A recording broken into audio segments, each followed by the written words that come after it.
शब बारात आने वाली। मौला मौला। पता है शब बारात को शब बारात क्यों कहते हैं? ये बरी होने की रात है, ये मगफिरत की रात है। मेरे और आपके अमाल नामे अल्लाह की बारगाह में पेश होने वाले, सोचो तो सही क्या क्या है उसमें। तौबा कबूल हो मेरी, तौबा कबूल हो। नमाज़ें जिसकी कज़ा हुई उसके नामा अमाल अल्लाह के पास जाने वाले हैं। हराम कारी करने वाले के नामा अमाल अल्लाह के पास जाने वाले हैं। शराब पीने वाले का अमल अल्लाह की बारगाह में जाने वाला है। रात अंधेरा करके गंदी चीजें देखने वालों, गुज़री तमाम उम्र मेरी लागा वो लाब में, नामा अमाल अल्लाह की बारगाह में जाने वाले हैं। ऐ झूठ बोलने वालों, ऐ सूद का काम करने वालों, सोचो अल्लाह की बारगाह में नामा अमाल जाने वाले हैं। क्या मुंह दिखाएंगे? कुछ भी तो नहीं है। एक रास्ता है, एक रास्ता है कि आज तौबा कर लें। वो बड़ा करीम है, वो पिछले सारे गुनाह माफ कर सकता है। वो रहमान है, वो रहीम है, उसने वादा किया है। बस आज सच्ची तौबा कर लो।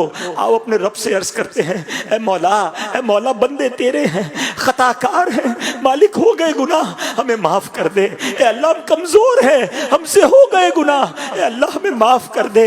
आइंदा नहीं करेंगे गुनाह, तुझसे वादा करते मौला तू हमें माफ कर दे। ऐ अल्लाह हम तेरे बंदे हैं, अगर तूने माफ ना किया तो किसके दर पर जाएंगे? तेरे सिवा कौन है मौला, हमें माफ कर दे। ऐ करीम हमें माफ कर दे, तुझे तेरे महबूब का वास्ता हमें माफ कर दे। आओ आज सच्चे दिल से पुकारो उसे, तौबा कर लो। अब नहीं करने, हम सबको पता है क्या क्या गुनाह करते हैं। आज तौबा कर लो, अब तो दिन भी थोड़े रह गए। आपको पता है शब बारात ये भी लिखा जाएगा कि आइंदा साल किसने दुनिया से जाना है। क्या पता ये शब बारात, बल्कि शब बारात भी मिलती है कि नहीं पता। गौसे आजम रहमत रदियल्लाहु तआला फरमाते हैं कि ये वो दिन है कि कुछ कफन धुल कर तैयार होते हैं, मगर ये कफन पहनने वाले दुनिया में हंस रहे होते हैं। कुछ लोगों के घर कब्रें खुद कर तैयार हैं और वो अपने घर बनाने की फिक्र में है। क्या पता कि आज जो कब्र गोरकन खोद रहा है, हम में से किसी के लिए तो नहीं खोद रहा। जो कफन बेचने वाला आज कफन लपेट कर इस्त्री करके पैकेट में डाल रहा है,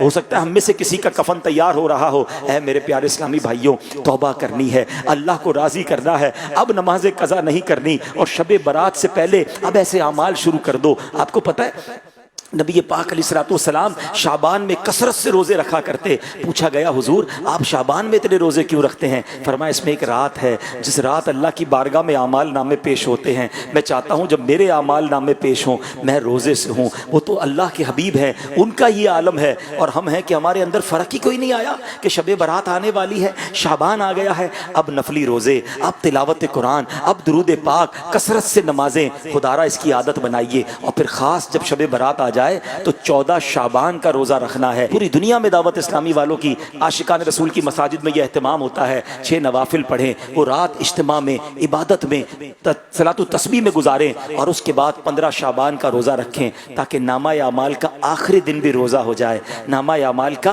पहला दिन भी रोज़ा हो जाए।